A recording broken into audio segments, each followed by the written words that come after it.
Hello बच्चों, welcome in Charak medical and NCERT classes. बच्चों, आज हम जो चैप्टर शुरू करने वाले हैं वो है इलेक्ट्रोकेमिस्ट्री। बेसिकली ये थर्ड पार्ट है, दो पार्ट मैंने पहले ही करवा चुका हूँ। ठीक है बच्चों, तो ये NCERT line by line first step series चल रही है और बेसिकली ये उन बच्चों के लिए है जो नीट की प्रिपरेशन कर रहे हैं या आईआईटी की या सीबीएसई के एग्ज़ाम देने वाले हैं जो इस ईयर में।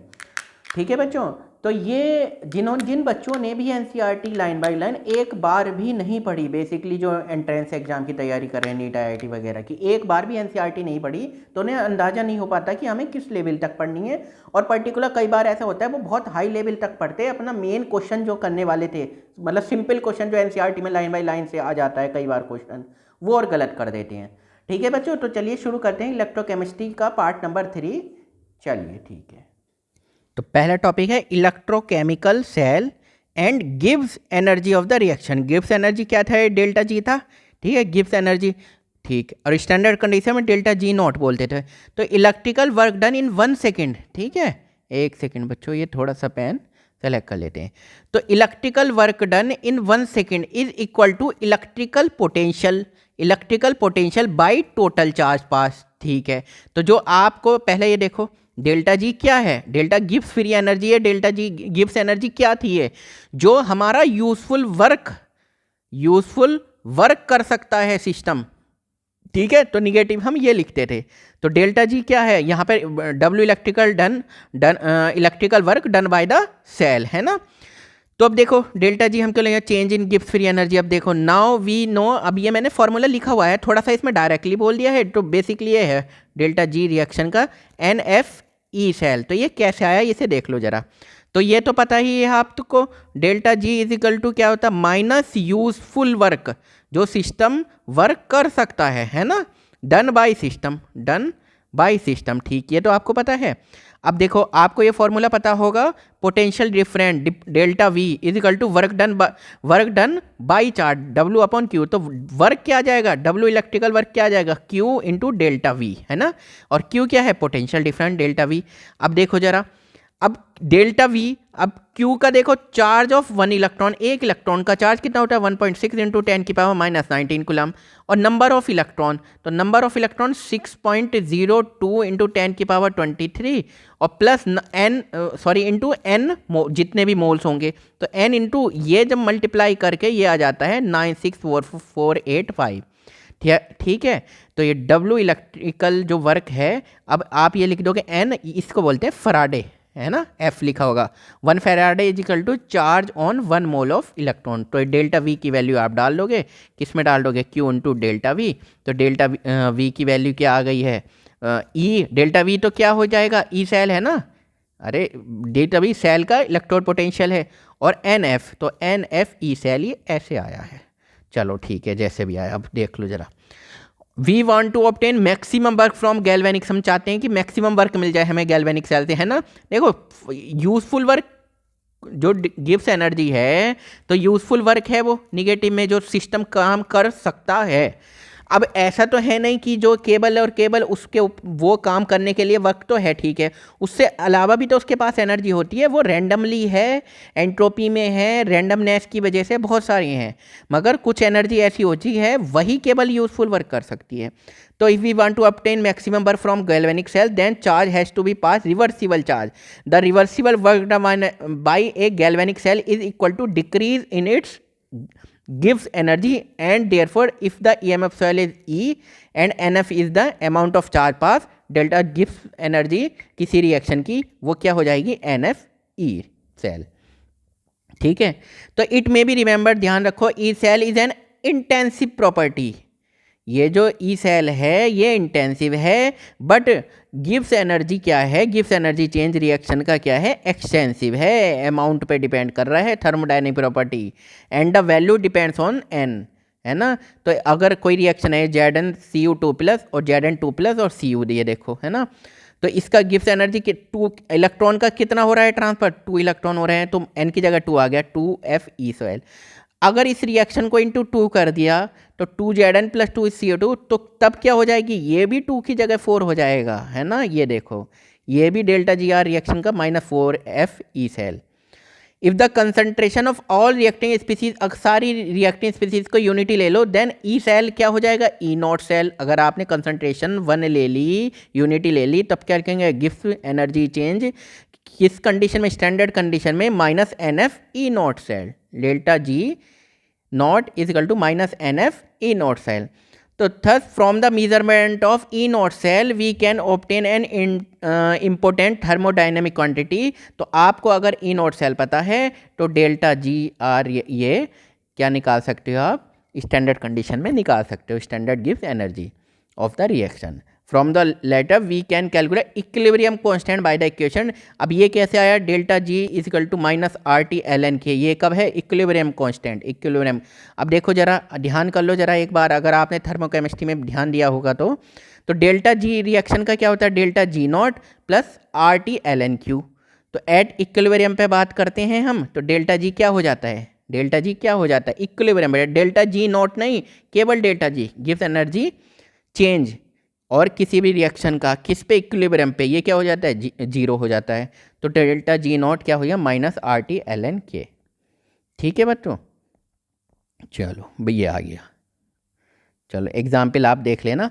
अब हम क्या पढ़ते हैं, अब हम पढ़ते हैं कंडक्टेंस ऑफ इलेक्ट्रोलाइट सॉल्यूशन। तो कंडक्टेंस क्या है, बताओ जरा कंडक्टेंस क्या है। अच्छा ये बात बताओ, ये मेटल्स है, ठीक है, इसमें एटम्स होते हैं, इनके बाहर ये इलेक्ट्रॉन, ये ऐसे ना इलेक्ट्रॉन चक्कर लगा रहे हैं ना, तो एटम, ये सॉरी ये एटम है, ठीक, ये क्या है, ये मेटल का वायर है। तो इलेक्ट्रॉन का ये क्या होता है, करंट फ्लो होता है ना इलेक्ट्रॉन की वजह से, ठीक। तो अब अगर हम सॉल्यूशन, यहाँ तो सॉल्यूशन की बात कर रहे हैं, यहाँ क्या होती है, एक इलेक्ट्रोड, एनोड, कैथोड, ये सारी चीज़ें होती हैं। तो यहाँ तो सॉल्यूशन है, और सॉल्यूशन का भी तो बताओ, सॉल्यूशन में क्या होते हैं, Na+ आयन, Cl- ये सब आयंस वगैरह भी तो होते हैं। तो ठीक है, अब जरा आयंस का भी तो मूवमेंट होगा, पॉजिटिव निगेटिव की तरफ को जा रहा है, निगेटिव पॉजिटिव की तरफ को जा रहा है। अब देखो जरा क्या है, it is necessary to define a few term before we consider the subject of conductance of electricity through electric solution.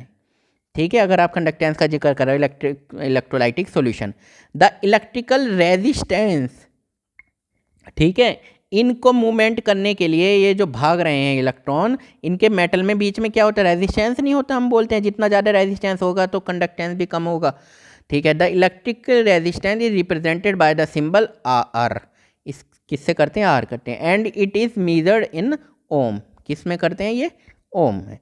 Which in term SI base unit ये है। It can be measure with the help of ये जो ohm है, यानी कि resistance, Wheatstone bridge से, with which you are familiar, Wheatstone bridge है, उससे आप निकाल सकते हो कितना रेजिस्टेंस है।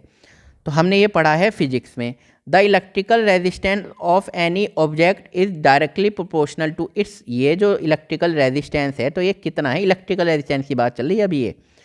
तो directly proportional to, R directly proportional to length and inversely proportional to its area of cross section, ठीक है। तो इन्वर्सली प्रोपोर्शनल है एरिया के।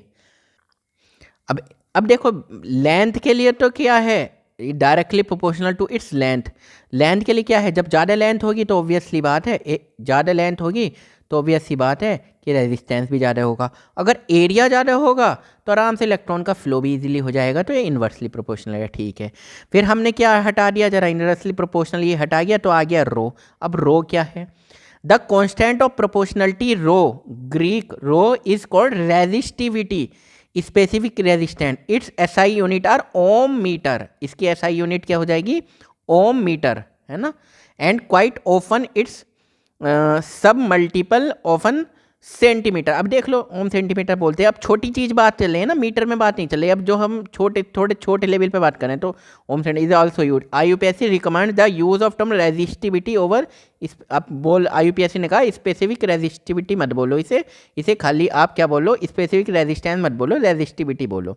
एंड हैंस इन द, एक मिनट थोड़ा सा और बड़ा, rest of book we shall use the term resistivity का ही जिक्र करेंगे। Physically the resistivity for a substance is its resistance.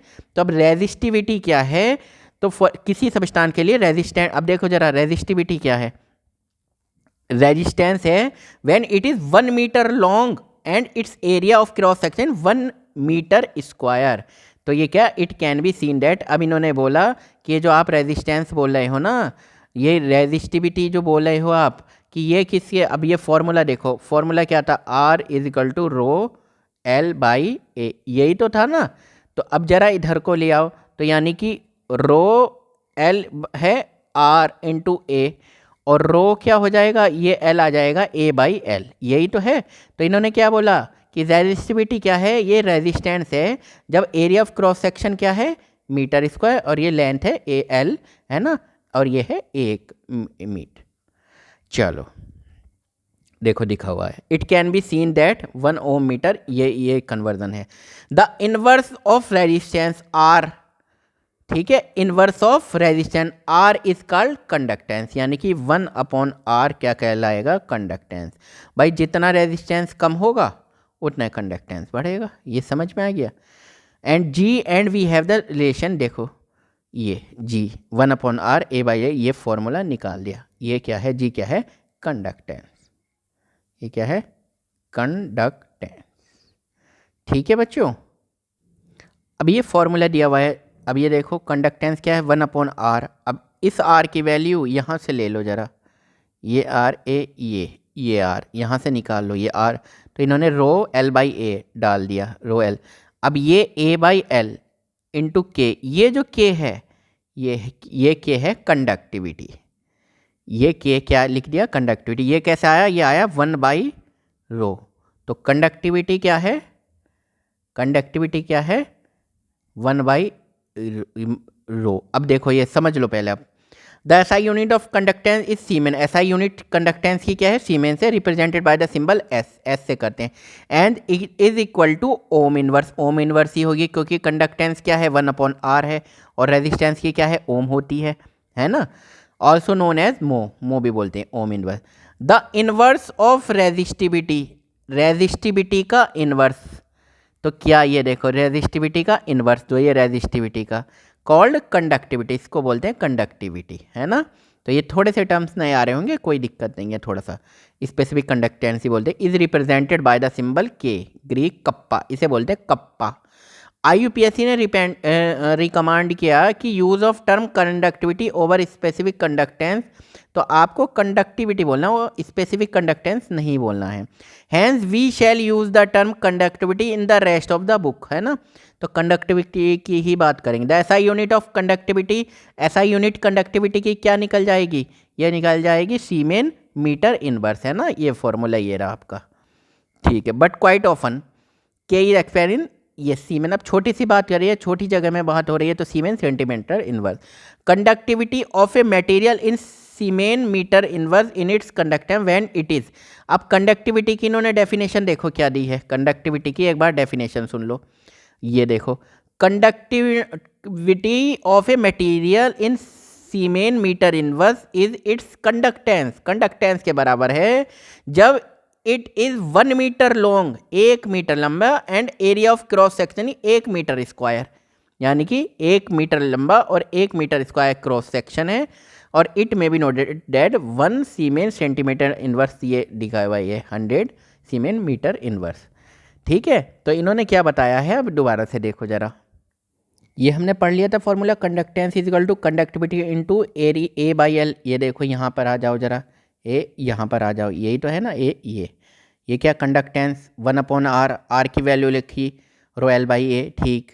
अब ये क्या हो गया, 1 अपॉन रो क्या हो गया, कंडक्टिविटी, ये conductivity into A by L. तो एरिया अगर हम रख देते हैं मीटर स्क्वायर, ये देखो 1 मीटर स्क्वायर, और एल रख देते हैं मीटर, ठीक है, तो ये निकल के आ जाएगा। तो उस पर्टिकुलर लेंथ 1 मीटर ले ली, एरिया मीटर स्क्वायर ले लिया, उसमें उसका जो कंडक्टेंस होगा, वो कंडक्टिविटी के बराबर होगा, ठीक है बच्चों, ठीक है। ये कुछ एग्जाम्पल दिए हैं, मटेरियल दिए हैं, इनकी कंडक्टिविटी देख लो, मटेरियल इनकी कंडक्टिविटी देख लो, तो अंदाजन देख लो कंडक्टर क्या हैं। देखो सोडियम है, कॉपर, सिल्वर, ये तो अच्छे कंडक्टर होते हैं ना, ठीक। तो इनकी देखो 10 की पावर 3 मतलब काफ़ी है इनकी। आप अगर इंसुलेटर देख लो, इंसुलेटर में तो कुछ नहीं होता कंडक्शन, तो देख लो कितनी माइनस में है। एक्वा सॉल्यूशन देख लो पानी की कितनी है, और ये देखो 0.1 इसमें आयंस है, तो ये कंडक्टेंस करेंगे, ये K+Cl- ये कंडक्टेंस करेंगे ना, तो ये देख लो, है ना। उस हिसाब से आप देख सकते हो। 0.1 MSCl की कितनी है, 3.91, ठीक है। और क्या है, सेमीकंडक्टर की बीच काफ़ी इतनी भी कम नहीं हो रही है, देखो 10⁻16 18 ये इंसुलेटर की जैसी होती है। सेमीकंडक्टर की है ना, सिलिकॉन जर्मेनियम, ये देखो थोड़ी सी है मतलब। तो it can be seen from table 3.2, note that the magnitude of conductivity varies a great deal and depends on the nature of material पे डिपेंड कर रही है। It also depends on the temperature पे भी डिपेंड करती है, pressure at with the measurement, जो भी आपका मीजरमेंट ले रहे हो, ठीक है। Material are classified into conductor, जो भी मटेरियल हैं या तो वो कंडक्टर हैं, इंसुलेटर है ना। इसमें कंडक्टर क्या है, जो जिसमें अच्छा कंडक्शन हो रहा है, अब वो चाहे वो फ्लो ऑफ इलेक्ट्रॉन्स हो और चाहे किस वजह से हो, आयंस वगैरह, ठीक। And semiconductor depending on the magnitude of their conductivity. Metal and their alloys have large conductivity, हमने देखी थी, एंड आर नोन एज, उनको क्या बोलते हैं, कंडक्टर बोलते हैं। सर्टेन, एक मिनट, सर्टेन कुछ नॉन मेटल हैं like carbon black graphite and some organic polymer are also electronically conducting, वो थोड़े बहुत इलेक्ट्रॉनिकली कंडक्ट करते हैं। जैसे ग्रेफाइट है उसमें इलेक्ट्रॉन का, ठीक है, जैसे कार्बन के जो एलोट्रोप है तो ग्रेफाइट है ना, तो उसमें इलेक्ट्रॉन का कंडक्शन हो जाता है थोड़ा बहुत। Substance like glass ceramic ETC है very low conductivity are known as, उनको बोलते हैं इंसुलेटर, मतलब थोड़ा बहुत भी नहीं कर रहे वो कंडक्शन। सबस्टांस लाइक सिलिकॉन, ये doped silicon and gallium arsenide having conductivity between conductor, इनकी जो कंडक्टिविटी होती है कंडक्टर और इंसुलेटर के बीच की होती है, जिसमें हल्का बहुत कंडक्शन इलेक्ट्रॉन का फ्लो चाहिए। जैसे आपके रेडियो वगैरह, छोटे से मोबाइल वगैरह, उनमें चिप उप लगती है तो हल्का सा, मतलब हल्का सा छोटा सा करंट चाहिए, ऐसे समझ लो, are called semiconductor and are important electronic material. Certain material called superconductor by definition have zero resistivity और इनफाइनाइट कंडक्टिविटी। क्या कह रहे हैं, ये सुपर कंडक्टर भी होती हैं जिनकी में रेजिस्टिविटी नहीं होती और इनफाइनाइट कंडक्टिविटी वो बोल सकते हैं, मतलब काफ़ी conduct. Earlier only metal and their alloy at very low temperature 0 से 15 kelvin were known to behave as superconductor. तो पहले क्या कहा जाता था, केवल मेटल और उनके alloys at very low temperature पे 0 से 15 केल्विन और बिहेव वो सुपर कंडक्टर की तरह करते थे। आजकल नंबर ऑफ सेरेमिक मटेरियल, बहुत सारे सेरेमिक मटेरियल ऐसे आर मिक्स ऑक्साइड और also known to show superconductivity हैं, ठीक है। सेरेमिक मटेरियल हैं और मिक्स ऑक्साइड उनके और उनके साथ at temperature as high as 150 kelvin तक भी ये सुपर कंडक्टर की तरह शो कर रहे हैं हमें। चलो कोई बात नहीं, कर रहे हैं तो। Electrical conductance through material is called metallic और इलेक्ट्रॉनिक कंडक्टेंस। अब देखो जरा ये क्या बोल रहे हैं, इलेक्ट्रिकल कंडक्शन, जो आप इलेक्ट्रिकल कंडक्शन तार वगैरह में देखते हो, through metal is called metallic और इलेक्ट्रॉनिक कंडक्टेंस बोलते हैं उन्हें तो। And it is due to the moment of, ये इलेक्ट्रॉन की वजह से होता है। The electronic conductance depends upon, तो वो इलेक्ट्रॉनिक कंडक्टेंस किस पे डिपेंड करता है, nature and structure of the metal. अब किसी से तो आयोनाइजेशन एनर्जी कम है तो मतलब इलेक्ट्रॉन फ्लो आराम से हो जाएगा। नंबर ऑफ वैलेंस इलेक्ट्रॉन पर एटम, भाई लास्ट की आउटर मोस्ट शेल में वैलेंस इलेक्ट्रॉन कितने हैं उस पर डिपेंड करता है और टेम्परेचर पे भी डिपेंड करता है। It decreases with increase of temperature. अगर टेम्परेचर को तुम बढ़ाओगे तो क्या होगा, इलेक्ट्रॉन का फ्लो थोड़ा सा रेजिस्ट फील करेगा, बिकॉज ऑफ वो क्या हो जाएंगे, उनमें कर्नाल होते हैं, वो टकराते, रेजिस्टेंस बढ़ जाता है, ऐसे समझ लो बस। As the electron enter one end and go out through the other end, एक तरफ से जा रहा है दूसरी तरफ, the composition of metallic conductor remains unchanged. तो ऐसा नहीं है एल्यूमिनियम का तार लिया आपने, पता चला सिलिकॉन का तार बन गया वो। तो the mechanism of conductance through semi conductor is more complex. जो सेमी कंडक्टर की मैकेनिज्म है थोड़ी डोपिंग वगैरह होती है उसमें, जैसे मान लो सिलिकॉन है तो उसका एक एटम आपने पढ़ा होगा हटा के दूसरा डाला जाता है, इस टाइप से होती है। We already know class 11 unit 7 that even pure water has small amount of hydrogen होते हैं प्योर वाटर में एंड हार्ड OH माइनस होते हैं which stand it very low conductivity, मतलब वो भी शो करते हैं 3.5 10⁻⁻5 सीमेन मीटर इनवर्स, ये कंडक्टिविटी शो करते हैं। When electron are dissolve in water, electron बोला क्या मैंने, इलेक्ट्रोलाइट आर, जब कोई भी इलेक्ट्रोलाइट सोडियम क्लोराइड वगैरह को पानी में डिसॉल्व किया जाएगा, they furnish their own ion, वे अपने आयन देंगे in the solution, hence its conductivity also increases. तो क्या होगी, उनकी कंडक्टिविटी इंक्रीज हो जाएगी। The conductance of electricity by ions present in the solution is called electrolytic और आयनिक कंडक्टेंस। तो वो जो conductance of electricity by ions किसके द्वारा, तो इलेक्ट्रिसिटी का कंडक्शन हो रहा है किसके द्वारा, आयंस के द्वारा, आयंस का मूवमेंट हो रहा है, Na+ इधर भाग रहा है, Cl- उधर भाग रहा है, प्रेजेंट इन द सॉल्यूशन, किसी भी सॉल्यूशन में बात कर रहे हैं, इज कॉल्ड क्या बोलते हैं उसे, इलेक्ट्रोलाइटिक और आयनिक कंडक्टेंस, है ना। वो क्या था जो मेटल में हो रहा था, metallic conductor. The conductivity of electrolytic यानी आयनिक सॉल्यूशन डिपेंड, अब कंडक्टिविटी ऑफ इलेक्ट्रोलाइटिक है ना, आयन की वजह से जो हो रही है, तो वो किस पे डिपेंड कर रही है, तो जरा देखो वो किस पे डिपेंड कर रही है।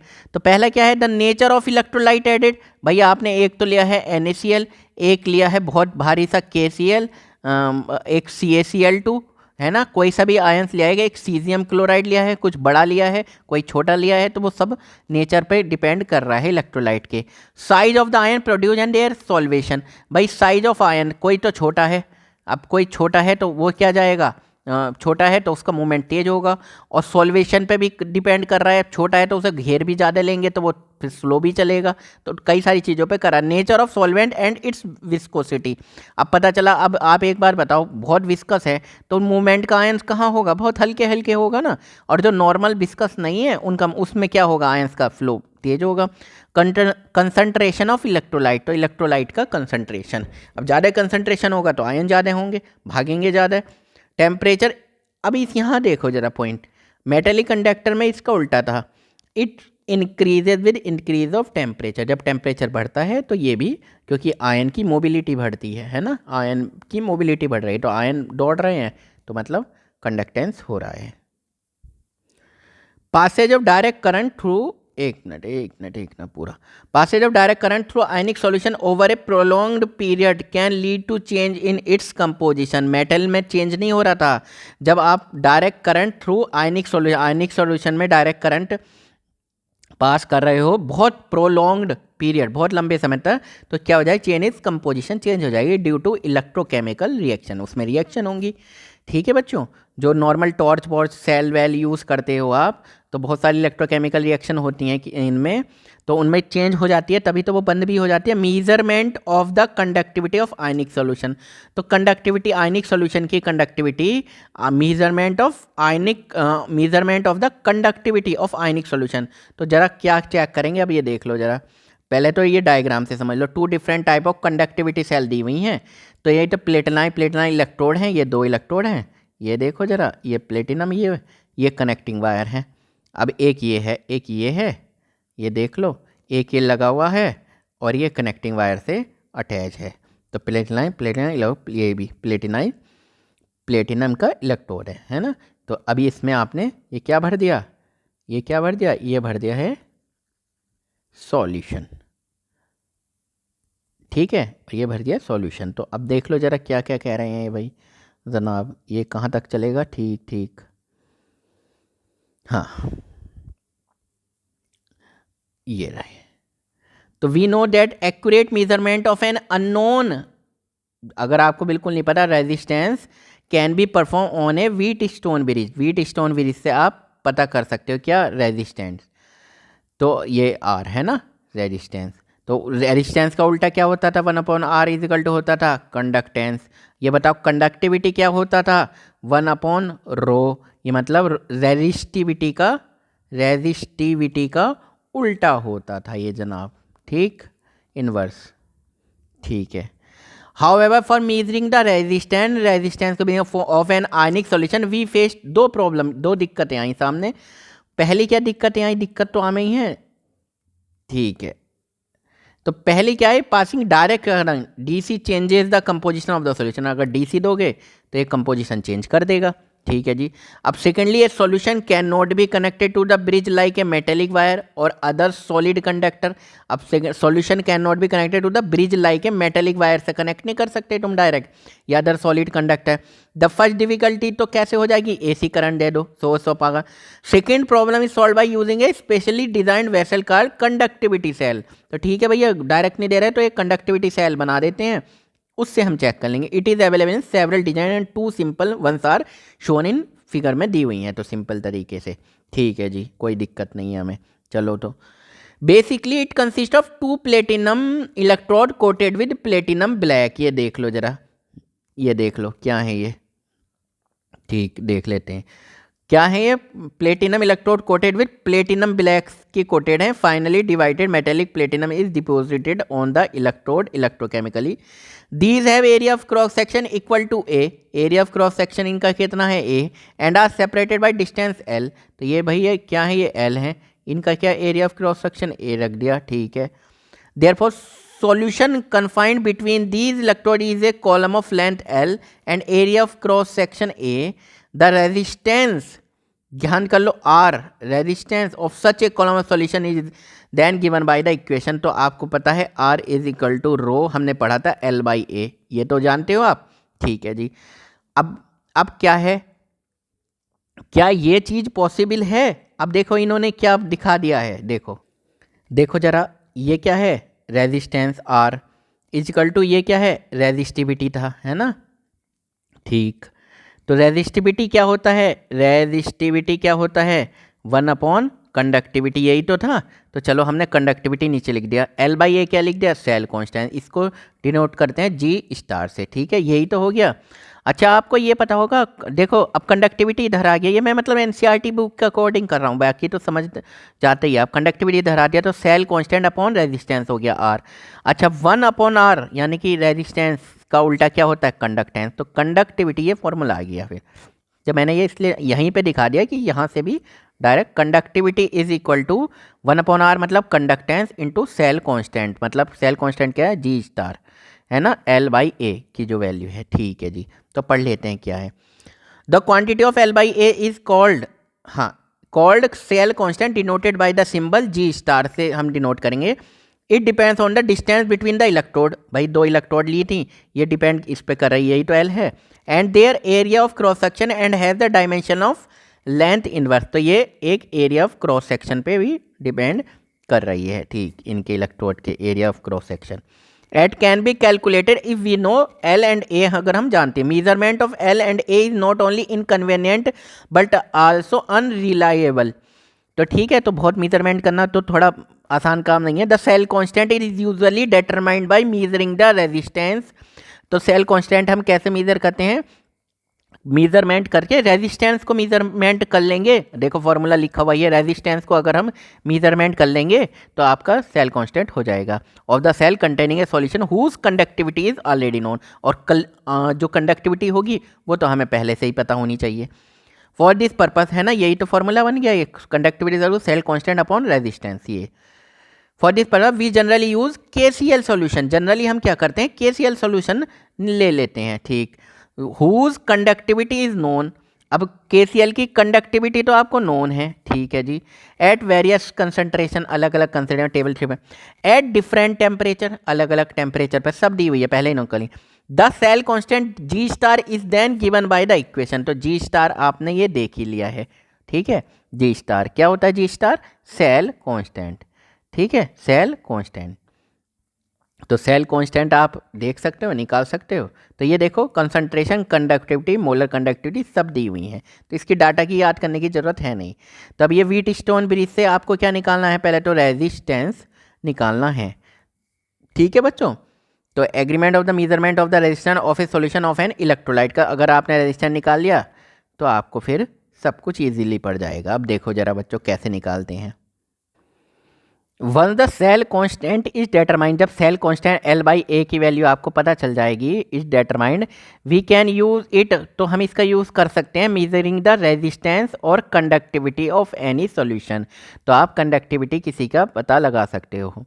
The setup for the measurement of the resistance is shown figure 3.5 में दिया हुआ है। देखो ये है व्हीटस्टोन ब्रिज, इसका क्या होता है, R2 R3 जब बैलेंस में होता है तो is equal to R1 R4, ठीक है। तो एक कंडक्टिविटी सेल से लगाया हुआ है। It consist of 2 resistant R3 and R4, a variable resistant R1, ये वेरिएबल है जो चेंज होता रहेगा, मतलब इसको चेंज करते रहें। And the conductivity cell having the unknown resistant R2, और ये हमें R2 निकालना है, ठीक है। The Wheatstone bridge is fed up by an oscillator ओ, a source of AC power. In the audio frequency range 550 से 5000 साइकिल पर सेकंड की है इसकी power. P is a suitable detector, P क्या है, सुटेबल डिटेक्टर है, ठीक है जी। ए हेडफोन और ए अदर इलेक्ट्रॉनिक कोई सी भी डिवाइस रखते हैं। And the bridge is balance when no current passes through the detector. Balance ये तब माना जाएगा इसमें यहाँ पर क्या हो रहा हो, नो करंट पास, तब व्हीटस्टोन ब्रिज ये बैलेंस होता है, ठीक है जी। अंडर दिस कंडीशन में, तो अब मैंने क्या बताया था, R2 R3 is equal to R1 R4 बताया था, तो R2 क्या हो गया, R2 क्या हो गया, R1 R4 बाई R3, ये निकल गया, ठीक है। तो अब जरा देख लो जरा, हाँ, these days inexpensive conductivity meter are available which can directly read the conductance. तो मतलब सस्ते से ही मिल रहे हैं, बहुत महंगे नहीं मिलते। जैसे पानी वगैरह का भी तो हमें कंडक्टिविटी निकालनी होती है बहुत आयंस की, तो जनरली मार्केट में मिल जाते हैं, जो डायरेक्ट क्या करेंगे, कंडक्टेंस एकदम से रीड करनी है, और resistance of the solution in the conductivity cell. Once the cell constant and the resistance of the solution in the cell is determined, अगर एक बार cell constant and resistance of the solution is cell is determined, the conductivity of the solution is given by the equation. तो ये तो आराम से निकल ही जाएगा। तो ये क्या मैंने बताया था, मैंने पहले ये फॉर्मूला निकाल लिया था ना, कंडक्टिविटी इज इक्वल टू क्या होता है, सेल कांस्टेंट, ये आपने निकाल लिया, और अपॉन में रेजिस्टेंस, यही तो था ना। तो ये देख लो जरा, यही था क्या, ये रहा conductivity cell constant upon resistance, तो ये रहा conductivity cell constant upon resistance, ठीक है बच्चों। चलो अब देख लो जरा, हाँ एक minute, the conductivity of solution of different electrolyte, जो कंडक्टिविटी है ऑफ सॉल्यूशन की ऑफ डिफरेंट अलग अलग इलेक्ट्रोलाइट की in the same solvent and at a given temperature differ due to charge and size of the ion. भाई differ temperature पे, particular temperature पे due उनके चार्ज होंगे। मान लो सोडियम अलग है, H प्लस ज़्यादा छोटा है, कोई सीजियम प्लस बहुत बड़ा है, तो सबका अलग अलग होगा, साइज पे भी फर्क पड़ेगा। इन विच दे डेसोसिएट, जो डेसोसिएट हो रहे हैं ion, the concentration of ion और ease with which the ions move under a potential gradient, it therefore become necessary to define a physically more meaningful quantity called molar conductivity। क्यों मोलर कंडक्टिविटी क्यों बतानी है, तो भाई तुम conductivity का कैसे लोगे, कैसे पता करोगे, कोई कुछ बता रहा है कोई कुछ, तो पर्टिकुलर हम डिफाइन कर देते हैं कि भैया हमें इतने आयंस की ले। कोई तो बता रहा है कि मान लो तुम किसी ने बताए कि भैया 100 ml में बताना जरा कंडक्टिविटी, तो किसी के आयंस तो थे, मान लो किसी के 2 मोलर की कंसंट्रेशन के थे, किसी के 5 मोलर की, मतलब किसी में तो ज़्यादा आयंस आ रहे थे, किसी में आ रहे थे कम, तो सबकी चेंज आ रही थी, तो ये तो कन्फर्म नहीं है। तो अब हमने कहा अब जरा एक्यूरेट बात करते हैं, तो बात करी हमने मोलर कंडक्टिविटी। तो मोलर कंडक्टिविटी क्या है, denoted by the symbol lambda M, Greek lambda. It is related to the conductivity of solution by the equation. तो मोलर कंडक्टिविटी क्या है, ये क्या है, K is equal to conductivity upon concentration, ये फॉर्मूला इन्होंने दिया।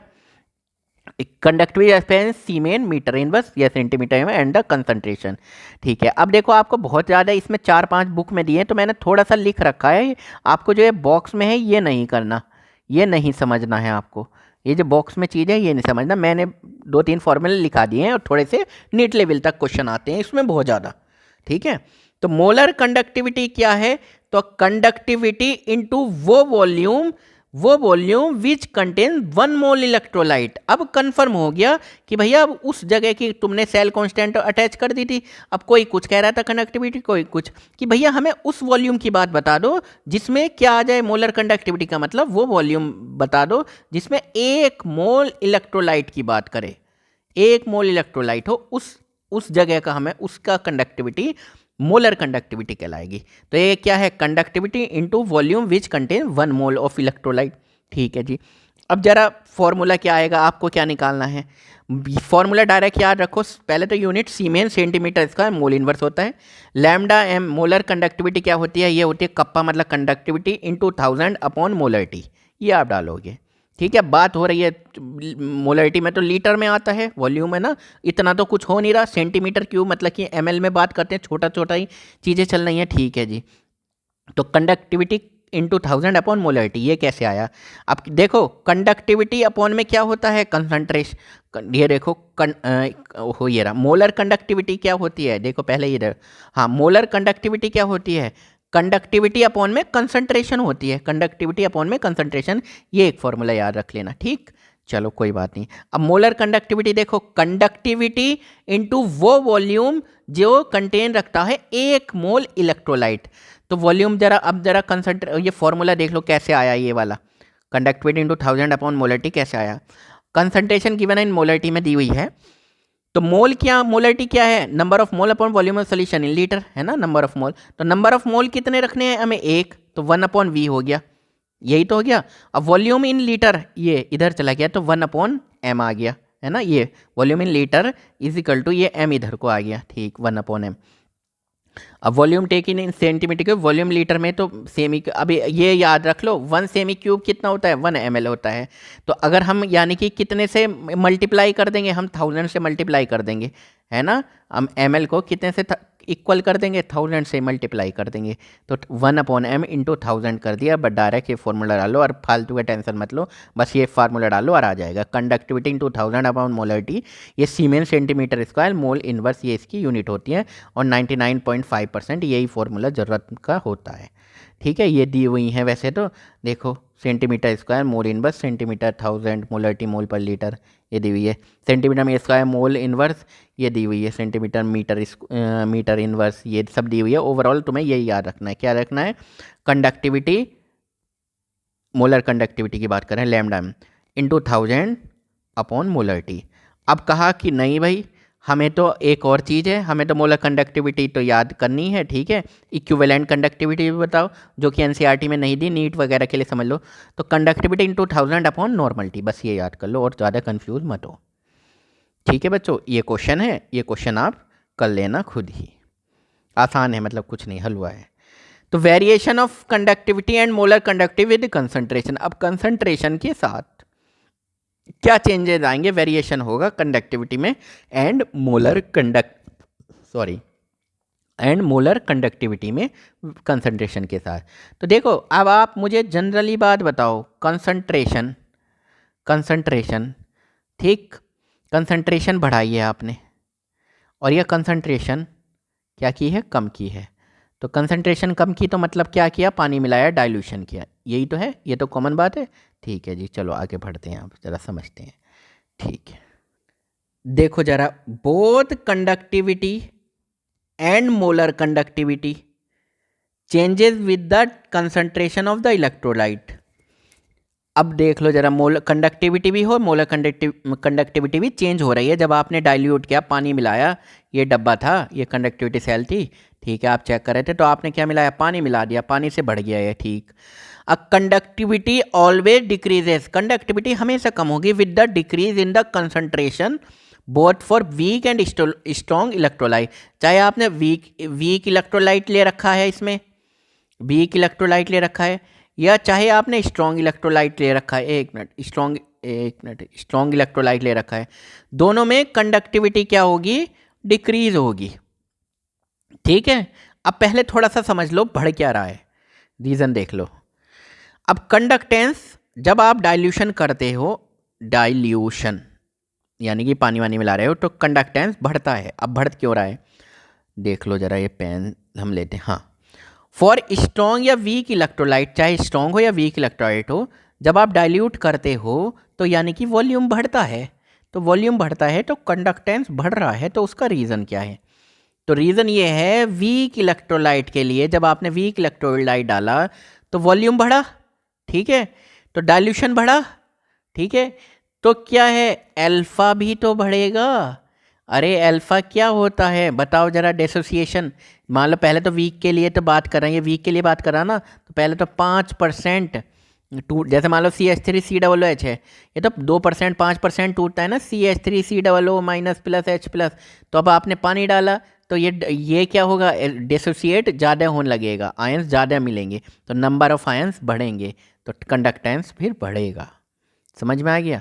अब स्ट्रॉन्ग इलेक्ट्रोलाइट में कैसे बढ़ रहा था भाई, ये बताओ जरा, कंडक्टेंस वो ऐसे बढ़ रहा था। स्ट्रॉन्ग इलेक्ट्रोलाइट में क्या होता है, Na+ होता है और Cl- होते हैं, तो इनमें ना जब आपने फोर्स, ये इनमें ऐसे बहुत सारे कंपाउंड, ये बहुत सारे आयंस थे, Na+Cl-, Na+Cl-, मान लो बीकर में जिसमें हम ले रहे थे।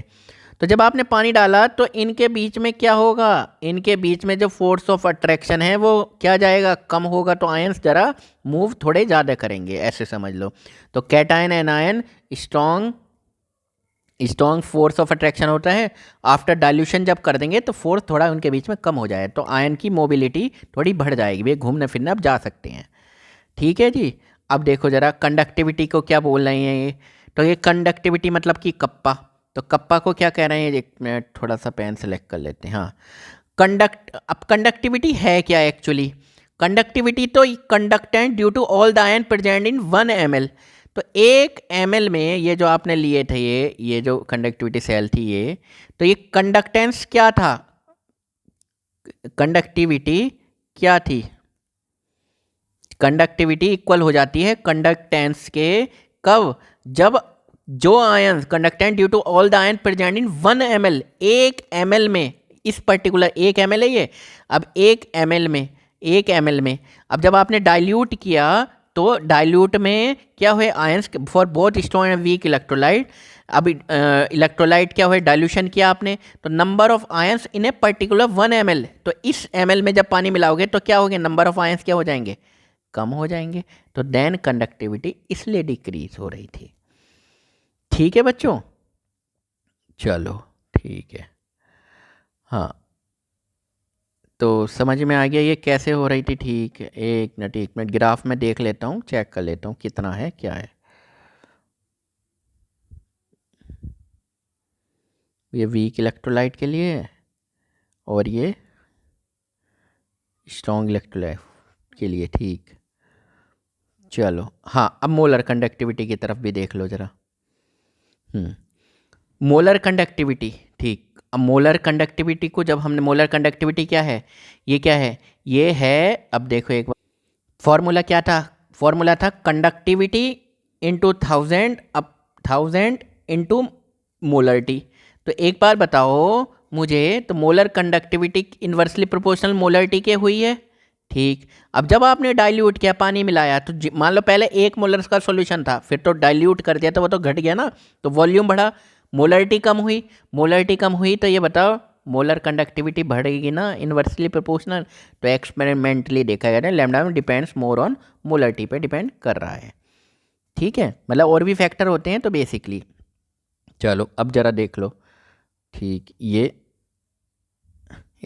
हाँ, अब ये ग्राफ है बच्चों, ये पढ़ लो ज़रा। ये ग्राफ है, एक बार ये ग्राफ को नज़र मार लो। ये है KCl का ग्राफ। ठीक है जी। तो ये क्या दिया हुआ है, ये लैम्डा m, यानी कि क्या दिया हुआ है, ये एक मिनट रेड पेन ले लेता हूँ मैं। ये दिया हुआ है मोलर कंडक्टिविटी। ठीक, और ये क्या दिया हुआ है, ये लिया कंसंट्रेशन। तो हमने कंसंट्रेशन को क्या लिया, रूट। तो रूट में अच्छा लगता है ना, रूट कंसंट्रेशन जो भी। तो अब देखो कंसंट्रेशन कम होती जा रही है, यानी कि डाइल्यूट होता जा रहा है, डाइल्यूट होता है। जब डाइल्यूट होता जा रहा है ना, ये स्ट्रॉन्ग इलेक्ट्रोलाइट है, देखो डाइल्यूट होते ले, ये इसी को लिख दो स्ट्रॉन्ग इलेक्ट्रोलाइट। ये डाइल्यूट होते होते होते होते होते देखो मोलर कंडक्टिविटी बढ़ रही है या नहीं बढ़ रही है। ठीक है, अब ये है वीक इलेक्ट्रोलाइट। वीक इलेक्ट्रोलाइट का ग्राफ ऐसे आया, ये देखो ये देखो ये देखो देखो। लेकिन इसकी भी अब देखो, ये तो एकदम से हो रहा है और ये धीरे धीरे धीरे धीरे धीरे धीरे धीरे धीरे धीरे ये धीरे धीरे बढ़ रहा है वीक इलेक्ट्रोलाइट। ये क्या है, वीक इलेक्ट्रोलाइट है। तो ये इसकी कंडक्टिविटी, अब ये जो जिस पॉइंट पे टच कर रहा है इसको बोलते हैं लिमिटिंग मोलर कंडक्टिविटी। ये क्या है, लिमिटिंग मोलर कंडक्टिविटी या molar conductivity at infinite dilution. इसको क्या बोलते हैं, लैम्डा m नॉट को मोलर कंडक्टिविटी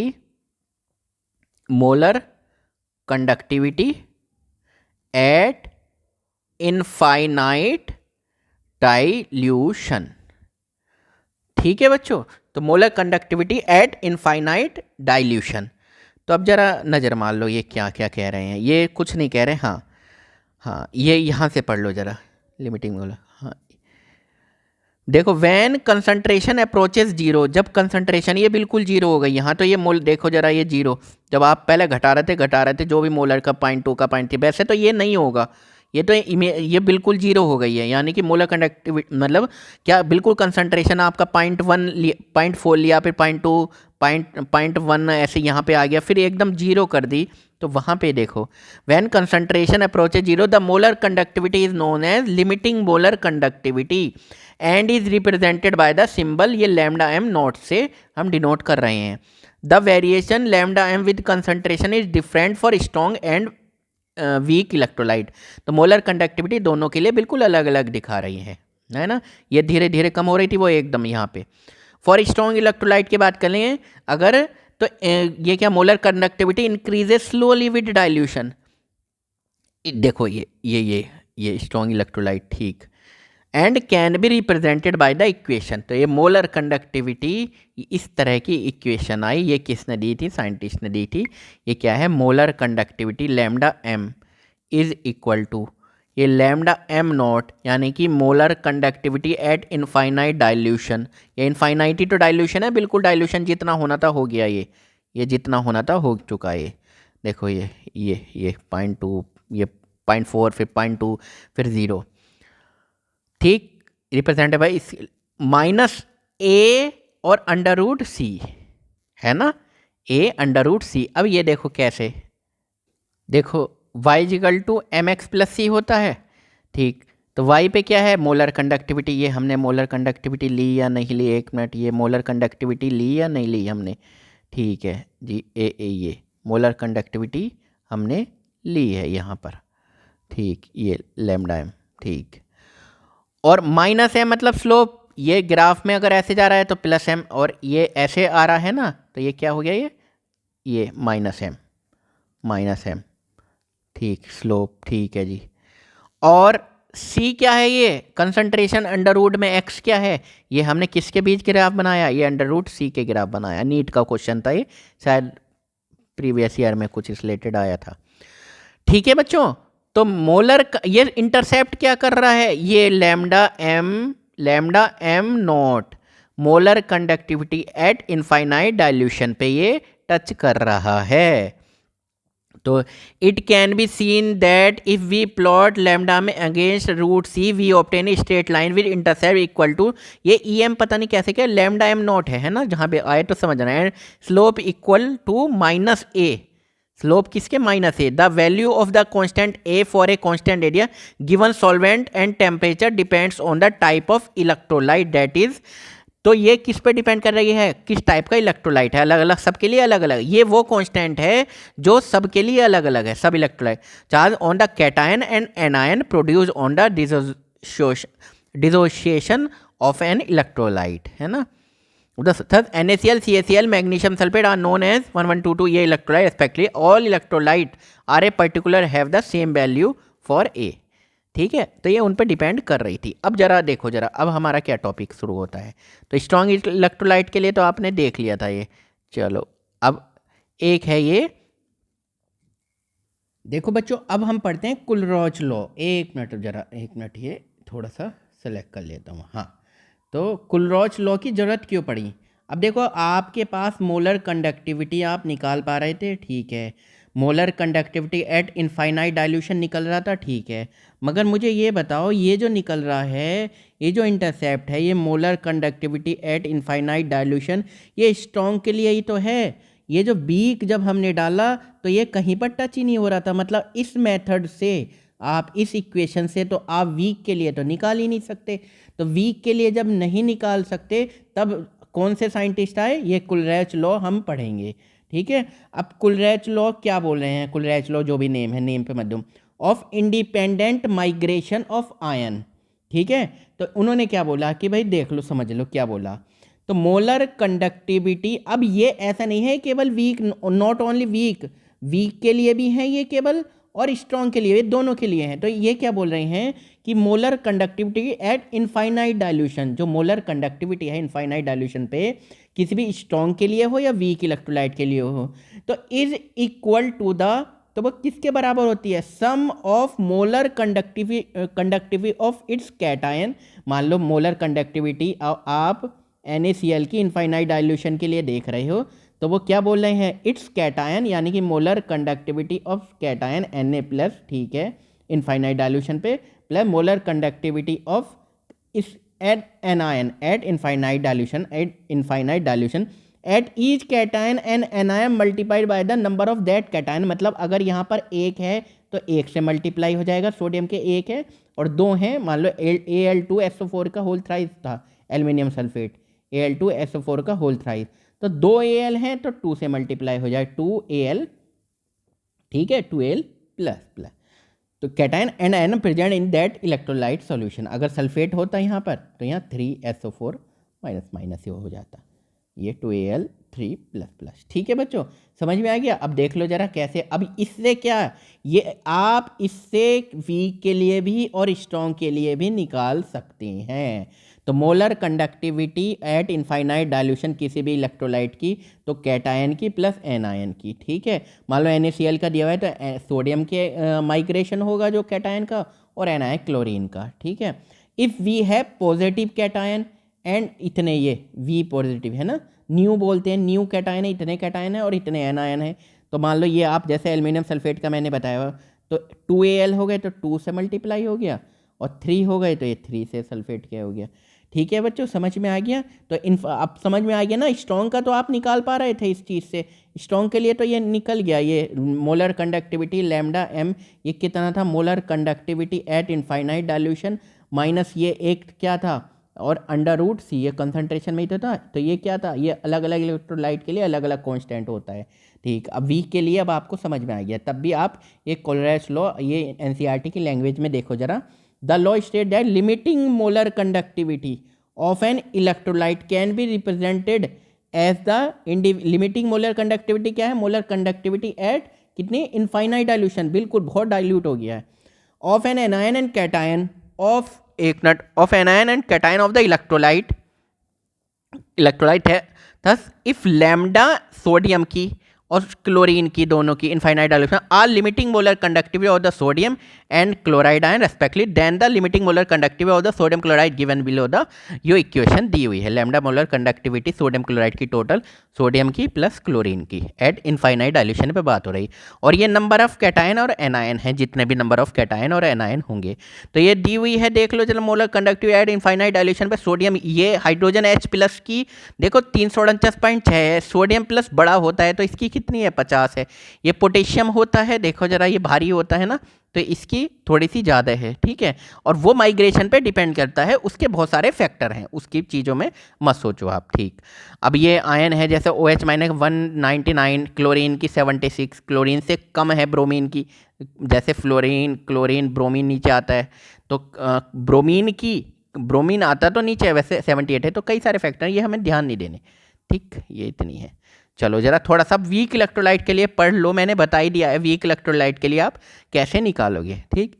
वीक इलेक्ट्रोलाइट के लिए एक और प्रॉब्लम है क्या, जब आप इनफाइनाइट डाइल्यूशन पे निकाल रहे हो, आप यहाँ पे ये तो इनफाइनाइट डाइल्यूशन पे इससे तो निकलेगी नहीं, तो जब इससे निकलेगी, एक मिनट, हाँ, ये आप जब ऐड करोगे तो एक बार बताओ, अच्छा पहले ये मुझे बता, वीक इलेक्ट्रोलाइट के लिए क्या हो रहा था, आप बहुत सारे पानी डाल रहे थे, और जब बहुत सारा वीक इलेक्ट्रोलाइट में बहुत सारा डाइल्यूशन कर रहे थे, तो उनमें क्या आ रहा था, एकदम से आयंस बढ़ रहे थे, बहुत सारे आयंस बढ़ रहे थे, तब जाके उनका क्या बढ़ रहा था, मोलर कंडक्टिविटी जो हम पढ़ रहे हैं वो बहुत ज़्यादा बढ़ रही थी, है ना, बहुत ज़्यादा एकदम से बढ़ रही थी।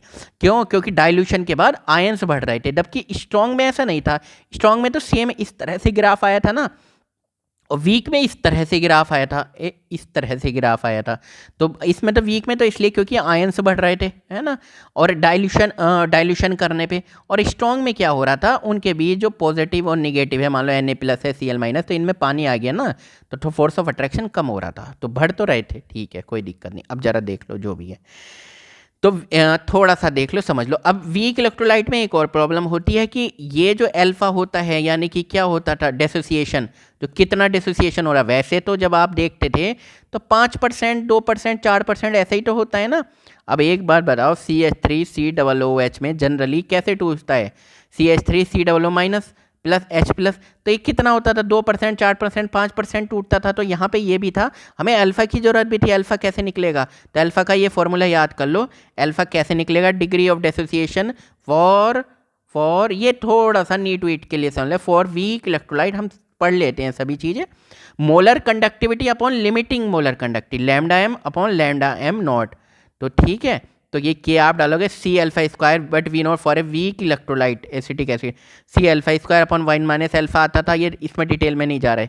ठीक है, तो ठीक है, सी लैम्डा, ये पूरी इसकी फिर वैल्यू डालो, lambda upon lambda M molar conductivity at infinite dilution, यानी लिमिटिंग मोलर कंडक्टिविटी, ये सब डाल के ये आ जाएगा। ठीक है, और एप्लीकेशन ऑफ कुल्लोच लॉ क्या है, तो कुल्लोच लॉ से using independent migration of ion it is possible to calculate limiting molar conductivity for infinite dilution पे electrolyte from lambda M of individual ion moreover, मतलब वीक इलेक्ट्रोलाइट के लिए भी हम पता कर सकते हैं, है ना। वीक इलेक्ट्रोलाइट के लिए जब वो रिएक्शन की तो इस तरह जा रहा था, तो कहीं पे इंटरसेप्ट ही नहीं मिल रहा था, तो lambda M molar conductivity at infinite dilution का हम किसके थ्रू पता कर सकते हैं, कोल्लाच लॉ के थ्रू हमें मिल जाएगा। ठीक है बच्चों, चलो अब ये लाइन रह गई थी थोड़ी सी, ये पढ़ लेते हैं।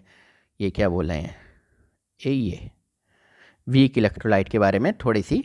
Week electrolyte like acetic acid have lower degree of dissociation, कम डिसोसिएशन एट हायर कंसंट्रेशन।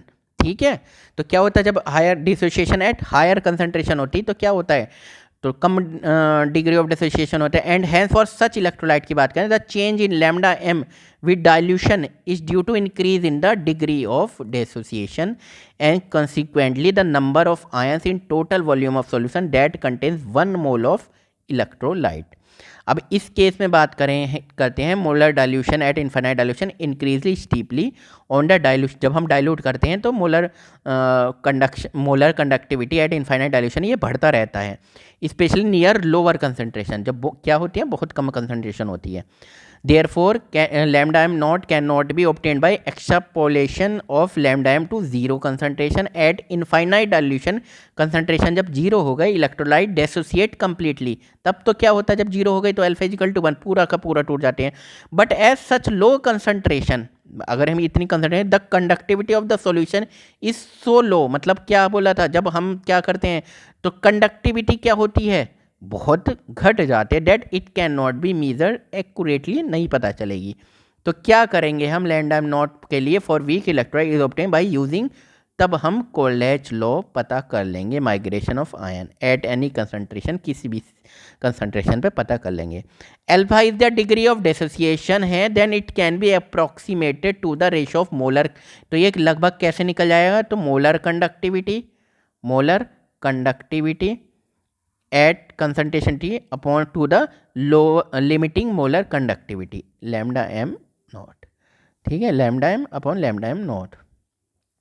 ठीक, अब जरा अब क्या है टॉपिक, हाँ अब ये पढ़ लेते हैं हम। हाँ, इलेक्ट्रोलाइटिक सेल्स एंड इलेक्ट्रोलाइसिस। तो इलेक्ट्रोलाइटिक सेल्स क्या होती हैं, तो ज़रा देख लो, एक बार बनाई हुई है। तो ठीक, इलेक्ट्रोलाइटिक यहाँ पे क्या भरा हुआ है, ये एक मिनट, ये इलेक्ट्रोलाइटिक सेल बनाई हुई है और ये क्या भरा हुआ है, ये एनायन है और कैटायन है। तो निगेटिव वाला किसकी तरफ जाएगा, पॉजिटिव की तरफ। तो ये पॉजिटिव, यहाँ पर एनोड क्या होता है, यहाँ पर एनोड होता है पॉजिटिव, कौन सी जो सेल पढ़ रहे हैं इलेक्ट्रोलाइटिक सेल में, और कैथोड होता है निगेटिव, इससे गैल्वेनिक से उल्टी बात हो रही है। तो पॉजिटिव वाला कहाँ जाएगा, निगेटिव की तरफ। तो ये जो चार्ज हैं ये क्या हो जाएंगे, डिस्चार्ज हो जाएंगे, है ना। तो जो भी हमें अपना प्रोडक्ट है वो मिल जाएगा। तो अब जरा थोड़ा सा देख लो, हाँ इतना सही है। In an electrolytic cell external source of voltage is use to bring about a chemical reaction. तो एक्सटर्नल सोर्स वोल्टेज का लिया जाएगा ताकि रिएक्शन हो जाए। The electrochemical process are of great importance in the laboratory and the chemical industry में बहुत use है। One of the simplest electrolytic cell consist of 2 copper strip dipping an aqueous solution of the copper sulphate. ठीक है, तो क्या है, copper की ले ली तुमने, ये एनोड बना लिया, कैथोड बना लिया, और ये कॉपर सल्फेट है, ये CuSO4 ले लिया है। ठीक है, dipping an aqueous solution copper sulphate, if DC direct current voltage is apply to the 2 electrode पर दिया जाए, then Cu++ ion discharge at the cathode. तो जब Cu यहाँ पर क्या भरा हुआ है, एक मिनट बच्चों जरा, तो यहाँ पर क्या भरा हुआ है, CuSO4। तो CuSO4 बना हुआ है तो Cu प्लस प्लस कहाँ जाएंगे, नेगेटिव की तरफ, तो ये Cu यहाँ पे कॉपर हो जाएगा इकट्ठा, और ये SO4 माइनस माइनस कहाँ जाएंगे, तो SO4 इधर को जाएंगे। ठीक, अब जरा देख लो, to the electrode then Cu plus discharge at the cathode पे जाएंगे and the following reaction takes place. तो Cu2 प्लस ये जो कॉपर 2 प्लस हैं तो ये निगेटिव की तरफ जाएंगे, 2 इलेक्ट्रॉन लेके कॉपर बनाया रहेगा एक कैथोड पे, और कॉपर मेटल इज डिपोजिट कहाँ, कैथोड पे इकट्ठी हो जाएगी कॉपर मेटल, ये है ना यहाँ, ये प्योर वाली तो होगी। अब मुझे बताओ ये प्योर होगी, इलेक्ट्रोप्लेटिंग के काम आ सकती है फिर ये प्रोसेस। ठीक है जी। और अगर हम एनोड पे बात करें तो एनोड पे ये मुझे बताओ, एनोड पे अगर हम यहाँ पे एनोड पे बात करें तो ये क्या है, कॉपर का है। ठीक है जी, तो कॉपर का है। एनोड पे बात करें, at anode copper is converted into Cu2 plus ion by the reaction. तो ये क्या हो जाएगा, कॉपर से क्या बन जाएगा, Cu2 plus plus plus 2 electron आ जाएंगे। ठीक है, बाय द रिएक्शन Cu से Cu2 plus plus, thus copper is dissolve oxidize at anode. तो कॉपर तो क्या हो जाएगी, डिजॉल्व हो जाएगी, ऑक्सीडाइज एट एनोड पे क्या हो जाएगी, कॉपर से Cu2 प्लस प्लस बन रहा है, and deposited reduce at cathode पे ये चली जाएगी। ठीक, कैथोड पे क्या होगा, चली जाएगी, यहाँ इकट्ठी होने लगेगी। ठीक, this is the basis for industrial process in which impure copper is converted. जो इम्प्योर कॉपर है वो converted into copper of high purity. अब यहाँ पे जो है ये हाई प्योरिटी पे इकट्ठा हो जाएगा। The impure copper is made an anode that dissolve on passing current and pure copper is deposited at cathode. तो इम्प्योर जो है ये वाली इकट्ठा हो के ये इधर को जाती रहेगी कैथोड पे। Many metal like sodium, magnesium, aluminium etc are produce on large scale by electrochemical reduction of their respective cation where no suitable chemical reducing agent are available for this purpose. ठीक है, तो sodium and magnesium metal are produced by the electrolysis of their fused chloride and aluminium is produced. ठीक है, by electro aluminium oxide in the presence of cryolite. तो हमने ये देख लिए थे थोड़े से। चलो ठीक है बच्चों।